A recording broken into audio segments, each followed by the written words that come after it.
அனைவருக்குமே வணக்கம். சற்று முன் கிடைத்திருக்கக்கூடிய ஒரு மிக மிக முக்கியமான செய்தி ஒன்று வெளியாகியுள்ளது.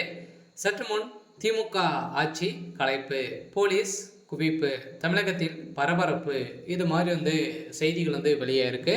ஸோ அனைவருக்குமே தெரியும், திமுகவுடைய ஆட்சிக்கு பார்த்தீங்கன்னா நிறைய விதமான எதிர்ப்புகள் வந்திருக்கு இல்லையா? இந்த கரூர் சம்பவத்தின் அடிப்படையிலும் அதே மாதிரி திமுக ஆட்சிக்கு வந்ததுலேருந்து பார்த்தீங்கன்னா நிறைய சம்பவம் நடந்திருக்கு. இந்த பாலியல் தொந்தரவின் அடிப்படையிலும் அதே மாதிரி அண்ணா பல்கலைக்கழகத்தில் நடந்த இந்த பாலியல் தொந்தரவின் அடிப்படையில் எக்கச்சக்கமான ஊழலின் அடிப்படையிலும் பார்த்தீங்கன்னா அதிரடியாக மக்களிடையவும் கரூர் மக்களிடையவும் பார்த்தீங்கன்னா இப்போ திமுகவுடைய அரசுக்கு ஒரு மிகப்பெரிய எதிர்ப்புகள் வந்திருக்கு. இந்த எதிர்ப்பின் அடிப்படையிலும் சதுரடியாக இப்போ ஆளுநர் ஆர்.என். ரவி அவர்களுக்கும் பார்த்தீங்கன்னா கடிதம் எழுதியிருக்காங்க. இந்த கடிதத்தின் அடிப்படையில் திமுகவுடைய அரசுக்கு திடீர்னு பார்த்தீங்கன்னா உச்சநீதிமன்றம் போட்ட உத்தரவின் அடிப்படையில் சதுரடியாக திமுகவுடைய ஆட்சிக்கு ஒரு மிகப்பெரிய சிக்கல் வந்திருக்கு. பார்த்தீங்கன்னா திமுகவுடைய ஆட்சியில் என்னென்ன நடந்திருக்கு, என்னென்ன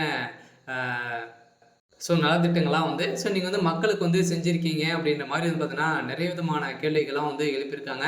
இந்த கேள்விகளின் அடிப்படையில் சதுரடியாக பார்த்தீங்கன்னா இப்போ திமுகவுடைய சாலமரமாக இருக்கக்கூடிய முதல்வர் ஸ்டாலின் அவர்கள் தான் பார்த்தீங்கன்னா அதிரடியாக இது அனைத்துமே காட்டணும். பார்த்தீங்கன்னா இப்போ அதிரடியாக திமுகவுடைய ஆட்சிக்கு ஒரு மிகப்பெரிய சிக்கல் வந்திருக்கு.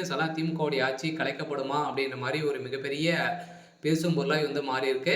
இதை பற்றி இந்த வீடியோவில் நம்ம முழுமையாக பார்க்கலாம். அதுக்கு முன்னாடி நம்ம சேனலுக்கு இப்போ தான் நீங்கள் முதல் முறையாக வந்திருக்கீங்க அப்படின்னா மறக்காமல் நம்மளுடைய சேனலை சப்ஸ்கிரைப் பண்ணி சப்போர்ட் பண்ணுங்கள். வாங்க வீடியோக்குள்ளே போகலாம்.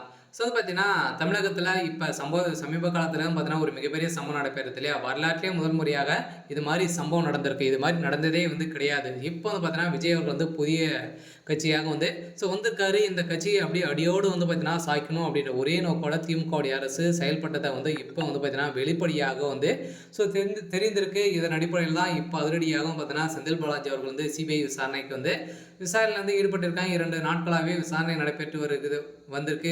இந்த விசாரணை அடிப்படையில் அவர் கொடுத்த வாக்குமூலத்தின் அடிப்படையிலும் அதே மாதிரி திமுகவுடைய அரசு செய்த அனைத்து ஊழல் பட்டியலிலும் பார்த்தீங்கன்னா இப்போ வெளியிட போகிறாங்க. இப்போ வருகின்ற இன்னும் 5 மாத காலங்கள் இவருடைய ஆட்சி இருக்குது. அதுக்குள்ளேயே திமுகவுடைய ஆட்சிக்கு ஒரு முற்றுப்புள்ளி வைக்கும் விதத்தில் செயல்பட்டு வராங்க. இதெல்லாம் பார்த்தீங்கன்னா இப்போ சதுரடியாக திமுகவுடைய ஆட்சி கலைக்கப்படலாம் அப்படின்ற மாதிரி ஒரு தகவல் வழியாக இருக்குது. முதல்வர் ஸ்டாலின் அவருக்கு ஒரு மிகப்பெரிய சிக்கல் வந்திருக்கு. ஆனால் இந்த சிக்கலை பொறுத்தளவுக்கு பார்த்தீங்கன்னா திமுக இருக்கக்கூடிய அமைச்சர்கள் அனைவருமே ராஜினாமா செய்ய போகிறதாகவும் ஒரு பரபரப்பான தகவல் வெளியேறி வருகிற சட்டமன்ற தேர்தலில் பார்த்தீங்கன்னா திமுக உட்கட்சிக்குள்ளே ஒரு சில மோதல்கள்லாம் ஏற்பட்டிருக்கு. பார்த்தீங்கன்னா அனைவருக்குமே தெரியும். உதயநிதி ஸ்டாலின் அவர்கள் அனைவருமே எங்கான ஒரு அமைச்சராக இருக்கணும், ஆட்சியாக இருக்கணும் அப்படின்ற மாதிரி நினைத்து இப்போ இது மாதிரி மூத்த அமைச்சர்களாக நீக்கப்படுவதாக ஒரு சமீப காலத்தில் ஒரு சம்பவம் நடந்தது. இந்த சம்பவத்தின் அடிப்படையில் இப்போ மீண்டும் ஒரு மிகப்பெரிய பிரச்சனை திமுக ஆட்சிக்குள்ளே உருவாகிருக்கு. இருந்தாலுமே என்ன நடக்க போகுது அப்படின்றத வெயிட் பண்ணி பார்க்கலாம். இது மாதிரி செய்திகளை தெரிஞ்சுக்கணும் அப்படின்னா மறக்காமல் நம்முடைய சேனலை சப்ஸ்கிரைப் பண்ணிக்கோங்க.